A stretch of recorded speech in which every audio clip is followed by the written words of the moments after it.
You are listening to Eat Meat Sparingly, a Word of Wisdom podcast. I am your host, Ali Essig.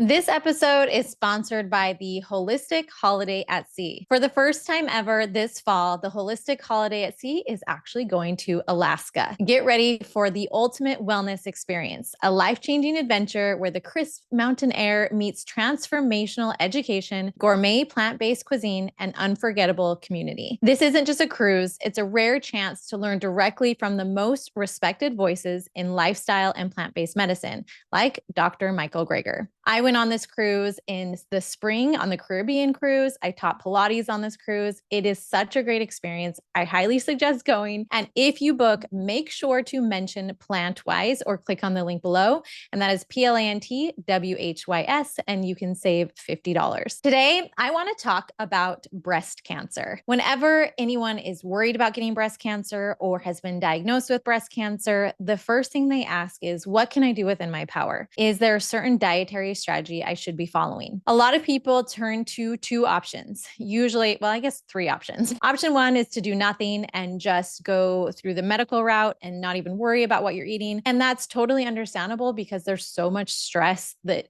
dealing with a cancer diagnosis that comes with dealing with a cancer diagnosis, that it makes sense that adding a change in diet can just be too much to handle. So I totally understand if that is your choice. Option number two is some people choose to go keto. There has been some research about the keto diet, and I want to talk about this for just a second. There was a new study on the diet, and it showed that it may actually increase cancer metastasis. So the keto diet overall has been shown to reduce the primary tumor size in some animals and in mice. That yes, it does work. It can actually reduce the primary tumor and the size of that primary tumor. And that's why a lot of doctors will sometimes recommend keto. However, there have been more studies that have come up that showed that a side effect to that is that there are unexpected metastases, meaning that it can actually lead to the cancer spreading to other areas in your body. So while the primary cancer goes down, the primary tumor goes down, it can spread to other things like your lungs. And I'm going to go ahead and link that study below. So if you want to learn more about that, that will be linked below. And so you can dive deeper into understanding if keto is the right approach for you. A lot of this has to do with the BACH1 protein role. And that means basically that it's upregulated by the keto diet. And that's how it promotes metastasis in other locations. And so it's fascinating. It's definitely something to read up on and not just trust what other people have said. With that, you have a third option. And the third option, which I clearly think is the best option, and that is to go on a plant-based diet. There is so much research on this.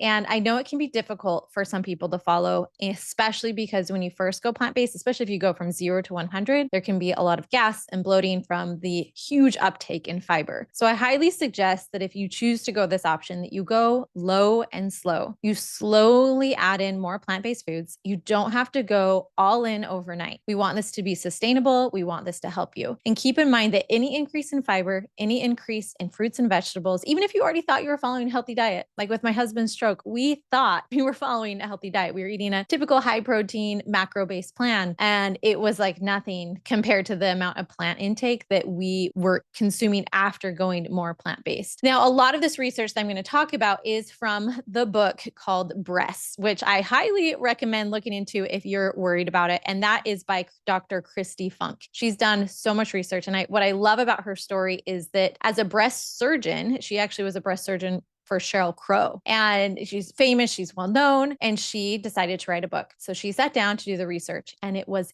in the research of writing this book that she decided to go plant-based. She was like, the research was undeniable. And she since then has been more plant-based. She's also since then stopped drinking alcohol because of the research that I'm about to tell you about as well. But first, let's talk about breast cancer and just the statistics of breast cancer. How many people are going to face this?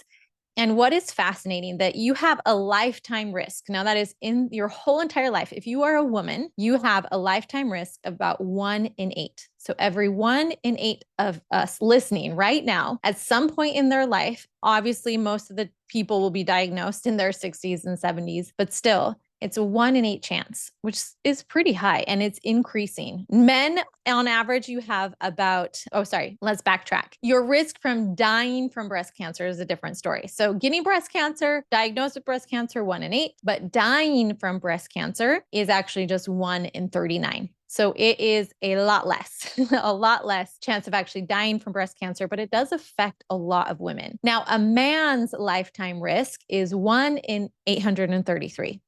So clearly the biggest risk to breast cancer is being a female. Men only have, that very small chance, but they can still get it. And many men do get breast cancer. It's a 1 in 833 chance, right? Now, here's what's interesting is that 85 to 90% of breast cancer diagnoses, it's not genetic at all. It's not even just bad luck. So what is it? If it's not genetic, if it's not bad luck, what is 85 to 90% of breast cancer diagnoses? They are related to diet and lifestyle. Diet and lifestyle. It is a huge lever that you can pull. For example, in one generation of Asian immigrants who moved to LA or Hawaii, they actually doubled their risk from being in their native Asian country. When they moved to America, it doubled their risk of cancer than those from their homeland. That's how much lifestyle and diet have to play. It's very significant. What's interesting about breast cancer is it can be undetectable for almost a decade. Breast cancer is detected, when it is 2.2 centimeters, which is approximately 2.2 billion cells. So by the time it takes for one cancerous cell to mutate and divide to that amount, it would have been about 8 to 10 years before it's discovered on average. Remember, we all have cancer that has been initiated within us. We all have experienced carcinogens in our life, like the sun. And there's so many, we all have experienced carcinogens in our life, like even just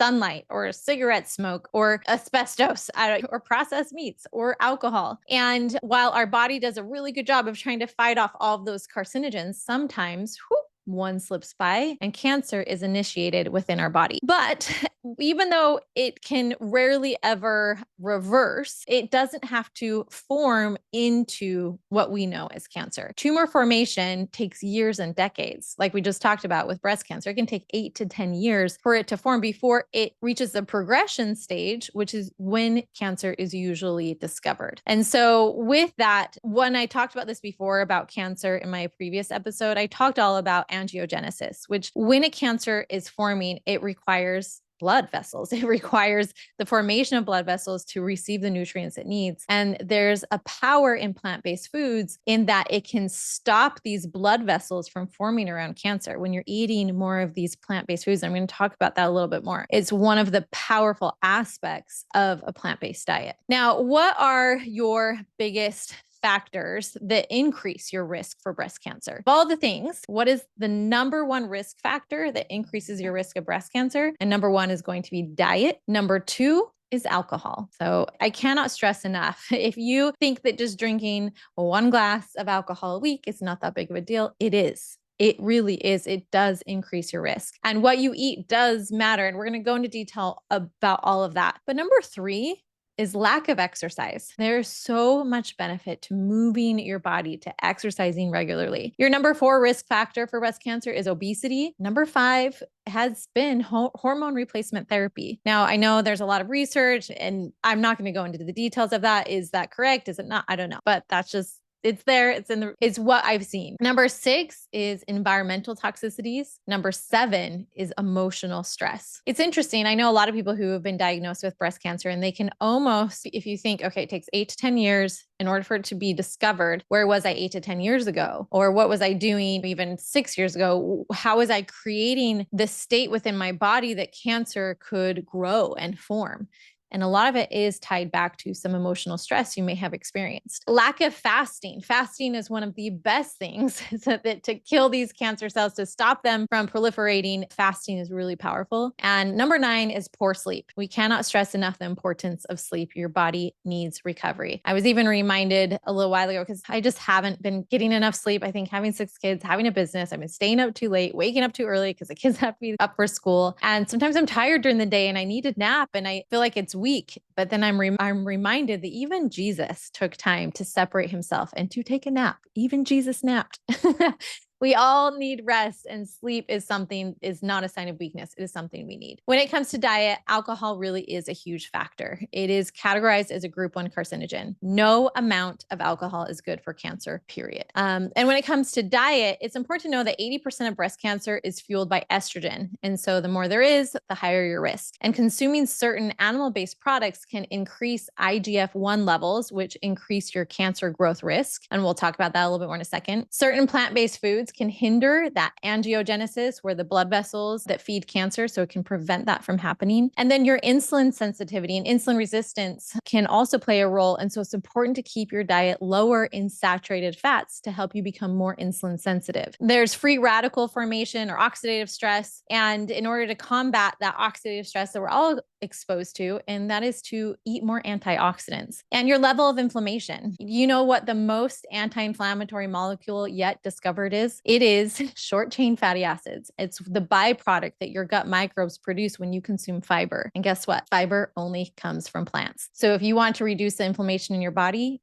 we need to eat more fiber. It depends on your immune system. How is your immune system functioning? And cell damage, and DNA mutations. And so the lifestyle management factors that impact cancer risk, again, are restorative sleep, avoiding toxic substances, the food that you're eating, positive social relationships, because they help with your emotional well-being, physical activity, and stress management. So it plays a huge role to make sure that you are paying attention to your stress. And then the factors that contribute to oxidative stress and create those free radicals, as we talked about, it could be the sun, it could be carcinogens, it could just be environmental pollutants, it could be a poor diet, like eating processed meats. Smoking is clearly one of those, excessive alcohol consumption, certain medications could play a role, and infections, maybe that you've had an infection or inflammation that your body's holding on to. Remember, antioxidants neutralize these free radicals. So even if you're exposed to these things, antioxidants are amazing. They do this by donating an electron without destabilizing themselves. Our body has its own antioxidant defense system, but certain foods like plants contain 64 times more antioxidants than any animal-based food out there. Plants contain 64 times more antioxidants than any animal-based food out there. So excessive severe free radical damage to your organs leads to a specific type of cancers, including breast cancer. And so the best thing you can do is eat more antioxidants, even just a simple cup of berries. A study found that simply eating 1 cup of strawberries with a meal consisting of eating eggs, bacon, and pancakes was able to significantly reduce oxidative stress that would have been much higher without them. We need to be eating more plant-based foods, but also we need to reduce our animal food consumption because of IGF-1. IGF-1 is the hormone that tells you to grow really fast, right? It tells your body, like think of a cow when they're a calf. And there's that insulin growth hormone, IGF-1, that is in milk, for example, and it tells that calf to grow really fast. But unfortunately, it also tells cancer cells to grow really fast. IGF-1 can also tell muscle cells to grow really fast. It just tells everyone to grow really fast, but it can IGF-1 helps facilitate cell turnover, right? 50 billion cells daily. And excessive IGF-1 is where it can promote cancerous cells to grow as well. And our brain stimulates our liver to produce IGF-1 when we eat animal-based proteins. Think dairy, processed meat, red meat, poultry, eggs. And interestingly, they found a population of people who actually don't produce IGF-1 and they have what's called Laron syndrome. And Laron syndrome, they're shorter, they're not very big because again, they don't have that IGF-1, they don't have that growth. So they're small people. But what's also fascinating is they don't have any incidences of cancer or type 2 diabetes. So clearly IGF-1 plays a main role, and its main mission is to stimulate growth, which is how children mature to adulthood, but it also can influence the growth of cancer cells. A study of 6,381 adults over 50 years over 50 years old. So 6,381 adults over 50 years old were followed for 18 years. And they found that higher animal protein consumption compared to low animal protein consumers had led to a 430% increase in cancer mortality and a 7,300% increase in diabetes. Whoa. The World Health Organization, what do they have to say? And the International Agency for Research on Cancer, what's their stance on animal-based protein and cancer? Well, it's pretty clear. We may ignore it, but it is very clear that meat and cancer have there's a strong association between more meat, specifically processed meats. They have been given a group 1 classification, which includes salami, bacon, sausages, hot dogs, even lunch meats. And then red meats have been given a group 2A classification, which is pork, beef, and lamb. Okay. So that doesn't include chicken or fish, but those 2 foods are categorized as known carcinogens. And so we know this now, just like we know that cigarettes cause cancer, we know that processed meats do too. And you may think, oh, but I actually don't eat it that much. But I decided to count how much I was exposed to processed meats or red meat last week. I don't buy it. I don't eat it in my home. And so I'm exposed at the grocery store, but I'm not buying it. It's not in my home. But we went to a social event and for Memorial Day. And when we were there were hamburgers, there were hot dogs, and obviously that was an option that I could have consumed. Then they sent us home with the excess. So it was in my home, which I usually don't have it, but there was just so much. I also hate wasting food and I'm all about eating meat sparingly. So, okay, I was exposed to it. I chose not to eat the leftover hamburgers, but I was exposed to it. Then I went to a church event, and for the church event, we had sandwiches, just deli sandwiches. And so then again, I could have had it there. I didn't eat the deli sandwiches there. And then the next day I was also exposed to deli sandwiches. Like, it's kind of crazy. Oh, and that week I also was exposed to a pepperoni pizza. And so I chose to eat the pineapple pizza, but we still, again, think that it's not that big of a deal, that we're not exposed to it that much. I'm barely eating it, but this is me who's plant-based, and it's within 1 week, 5 opportunities. Now, 1 serving once a month, not a big deal. It's not going to increase your cancer risk. But if you were to eat it the 5 times in that 1 week, like I could have, like we are commonly exposed to, or to have a deli sandwich every single day for lunch, it's going to increase your risk. It's a known carcinogen. Now, what is the impact of meat on breast cancer? About 193,000 postmenopausal women were followed for almost a decade and had a 25% increase in breast cancer in those who consumed red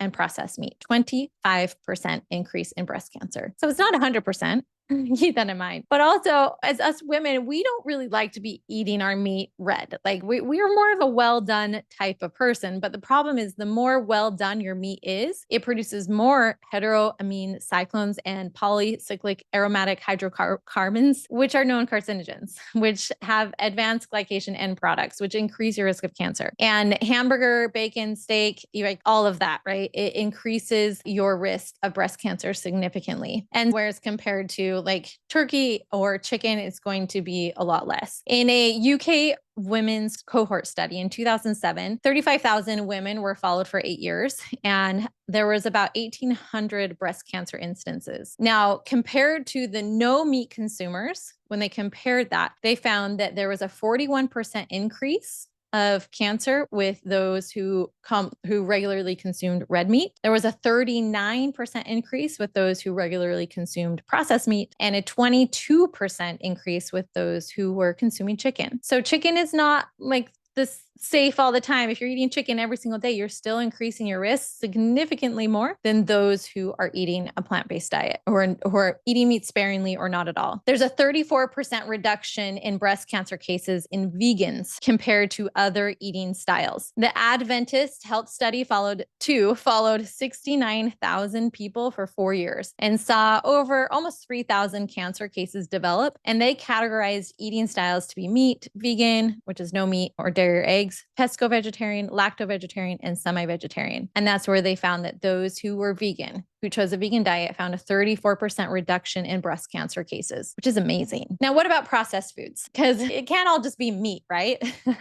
What about processed foods? Well, yes, it is true. High levels of sugar, salt, and unhealthy fats are not great. And they are linked to inflammation and obesity and chronic health issues and insulin resistance, which are all associated with your cancer risk. Furthermore, they disrupt the microbiome. High sugar, low fiber processed foods can harm the gut bacteria balance, potentially impacting immune function and promoting conditions favorable to cancer growth. Even food dyes, certain dyes, especially like red 3, have been shown in animal studies to increase cancer risk, specifically thyroid tumors. Although the FDA banned red 3 in cosmetics, and it is obviously, I'm not sure exactly where the process is, but it currently is allowed in foods, but it's in the process of being banned in foods as well. But here's the question: what is worse? Because you hear this all the time. What is actually worse? Is it sugar? Is processed foods worse? When it comes to your risk of breast cancer, I want to know, what is worse? Grilled, smoked meat versus processed foods. Okay, grilled smoked meat has more of a direct impact to cancer. This is why the word of wisdom is so powerful, guys. Eating meat sparingly, there's truth in that. All you have to do is look at the research, because grilled smoked meat has a direct link to increase your risk of cancer, including breast cancer. And some studies suggest that these compounds formed when meat is grilled or smoked may particularly impact breast tissue due to its hormone sensitivity. These HCAs and PAHs and advanced glycation end products, they act as endocrine disruptors, which may stimulate estrogen receptors, potentially fueling hormone-sensitive breast cancers. Now, I don't know about you, but I'm hearing all about endocrine disruptors lately and making sure to have clean makeup, buy cleaning products that don't have all of these endocrine disruptors. But do we talk about meat? Do a lot of these influencers that talk about avoiding endocrine disruptors recognize the importance of meat as well in this category? We kind of pick and choose the studies that we like, but there's so much evidence that shows just grilling meat, smoking meat, it can act as those endocrine disruptors and stimulate estrogen receptors, potentially fueling hormone-sensitive breast cancers. But doesn't sugar fuel cancer? It's true. Sugar definitely does provide fuel for all cells, including cancer cells. However, the relationship between sugar and cancer, it's complex. While sugar itself doesn't cause cancer, a high sugar diet can lead to weight gain, insulin resistance, and inflammation, which are all factors that increase cancer risk. So sugar has an indirect link to cancer, but processed meats and alcohol have a direct link and increase your risk significantly more.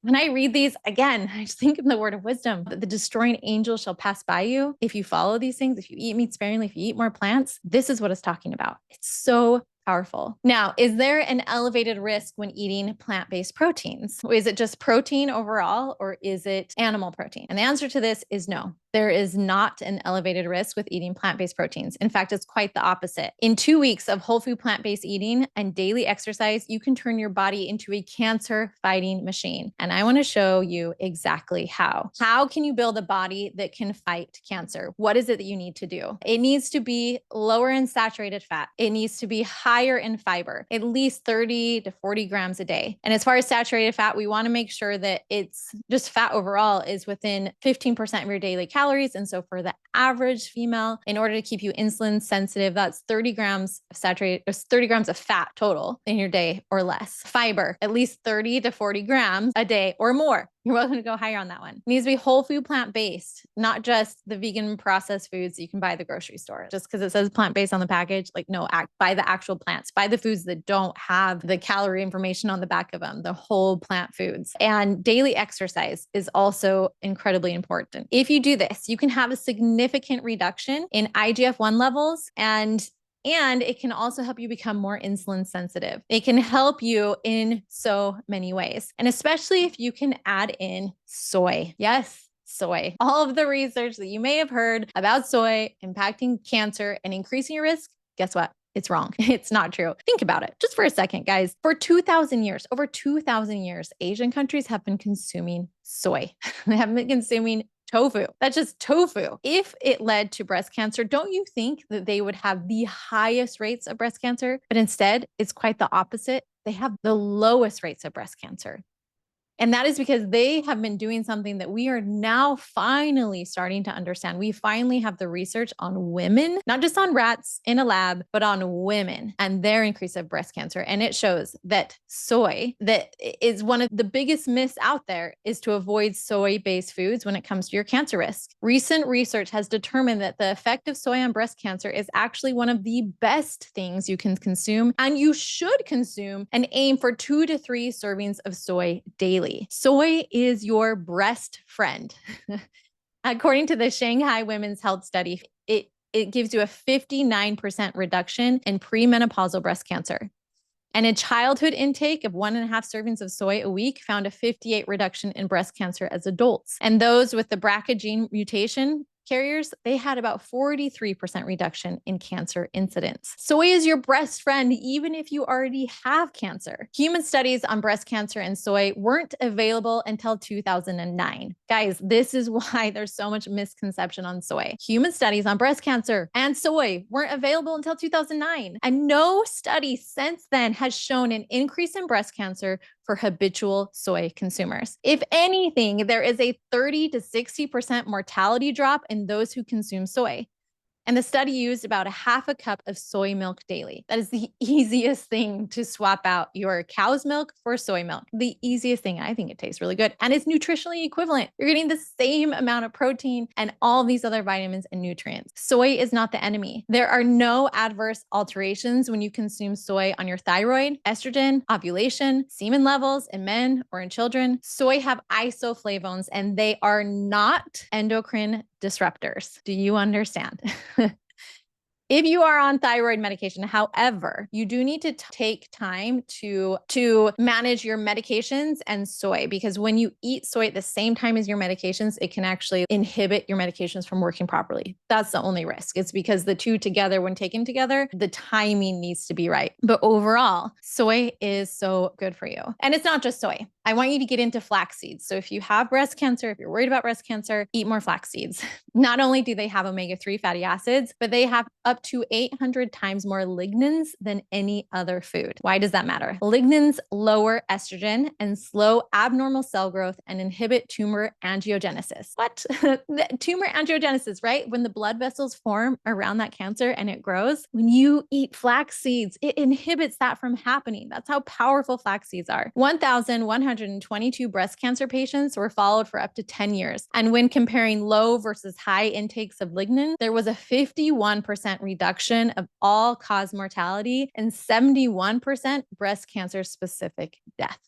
Woo, huge, right? Flax seeds are amazing. You also need to be consuming more cruciferous vegetables. There was a study of 5,200 African-American women, and they were followed for 12 years and found that there was a 41% reduction in breast cancer risk by consuming just one serving of cruciferous vegetables daily. One of the reasons why is most likely from the sulforaphane, which is especially concentrated in broccoli sprouts. So even just adding more broccoli sprouts to your diet can significantly decrease your risk of cancer and breast cancer. Get into berries. Berries are amazing. They have phytochemicals, which we like to refer to as phytochemicals. They fight cancer, and they're so powerful. In 8,927 breast cancer patients, they found that for every 2 daily servings of blueberries, there was a 25% reduced risk and mortality. Ooh, that's huge. What else? Well, again, you can cut the cancer by cutting down on your meat intake. I can't not repeat this because it's just, there's so much evidence on it. All animal-based foods, even the fancy grass-fed organic kind, contain saturated fat, trans fat, heme iron, and nitrous compounds. At a cellular level, all animal-based products contain the ability to elevate your levels of cancer via higher estrogen, IGF-1, insulin, angiogenesis, and inflammation markers. Guys, even the fancy grass-fed organic kind. Additional carcinogens are created from cooking animal-based foods, and agriculturally raised meat contain even worse compounds. So it's true. It is a little bit better if you're going to have the fancier kind, but it still isn't as, I hear this all the time. I'll go to the park and I'll tell people I'm plant-based and they'll be like, oh yeah, but you know, I totally understand. We just make sure that the meat we eat is high quality. I'm like, it is better. You're right. You're not going to have as many side effects. Like it's not going to have so much maybe hormones and all these other things, dioxins, things that could be added to it, but it's not the perfect food. You're still increasing your risk of cancer. And it's still, even fish contain dioxins, PCBs, and so many other things. And again, I cannot stress this enough. When you cook meat at high temperature, even if you're eating the most healthy grass-fed, massaged, perfect piece of meat that you killed in your backyard, right? If you cook it at high temperature, if you're grilling it, if you're smoking it, you're still producing these carcinogenic compounds, which are these HCAs and PAHs. But what can you do to minimize your risk? Well, you can marinate your meat. Marinate your meat in plants because plants have these antioxidants, and that's going to prevent the oxidation that is going on in the meat. So if you marinate your meat in even just rosemary, even pepper, even just simply adding pepper before you cook it, there's power in pepper. There's power in any type of animal-based food. And if you combine the two, it will reduce the amount of HCAs and PAHs that you're consuming. Do veggies have these HCAs and PAHs when they're grilled or smoked? The answer actually is no. HCAs are the result of a specific recipe of amino acids and creatine, which is a combination you won't find on any vegetables. PAHs are the result from fat drippings, which are also not formed on veggies. However, they can form carcinogens like benzoprionine, which is found in larger amounts in cigarette smoke. So it's not perfect. I'm not saying they're healthy for you at all, but overall, the charred marks on vegetables are not as carcinogenic as the charred marks on meat. Period. So what else is missing in meat? If you're choosing a keto diet, what is it missing? Number one, it's missing vitamin C. It's missing minerals like calcium and potassium and phytonutrients and water and fiber. But you may be asking, but how will I get enough protein? First of all, you can get plenty of protein from animal-based foods. Swapping out animal-based protein sources in your diet for plant-based protein is one of the best things that you can do to turn your body into a cancer-fighting machine. What are some protein types of, what are some plant-based sources of protein? Seitan, not Satan, but seitan, Seitan, is made from vital wheat gluten. And so again, if you have celiac disease, you should avoid it. But overall, hitting just a third of a cup has 21 grams of protein, and it can have a really meaty, delicious texture. You just have to flavor it the right way. Lentils, 1 cup of lentils have 18 grams of protein. Nuts and seeds, a fourth of a cup of nuts and seeds have about 7 to 10 grams of protein. Even green peas, a cup of green peas has 8 grams of protein. And quinoa, a half a cup has about 7 to 9 grams of protein. You're obviously going to get so much more protein from soy-based foods like tempeh, tofu, edamame,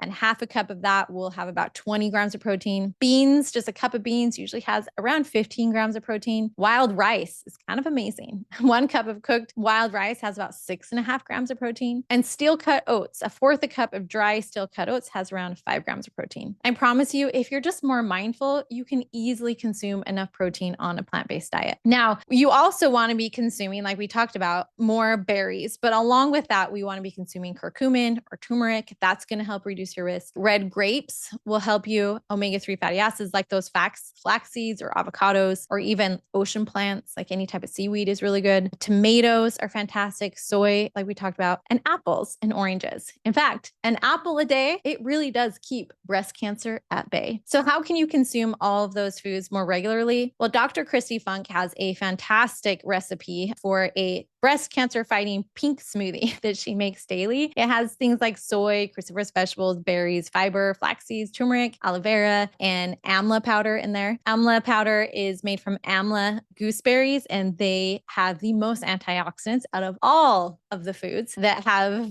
been created on this planet that we know of and that are edible, right? And so that's fantastic to add as well. And on pinklotus.com, you can have more free information for those who are dealing with breast cancer or want to minimize your risk through consuming foods like this cancer-fighting pink smoothie. So in general, I just want you to remember that there are so many things that are within your power, that focusing on whole plant-based foods such as vegetables, fruits, whole grains, legumes, soy, and flaxseed is one of the most direct ways to impact your risk for breast cancer. It's important to make a conscious effort to cut back on your animal-based intake, especially red and processed meats, and especially avoid and minimize alcohol. Doing this will easily cut back your intake of saturated fats by cutting out animal products, right? That's easy, an easy way to cut out your saturated fats. And we also want to remember that those simple sugars and carbs and those highly processed foods are not going to help you in any way. It's not just cutting out the bad, it's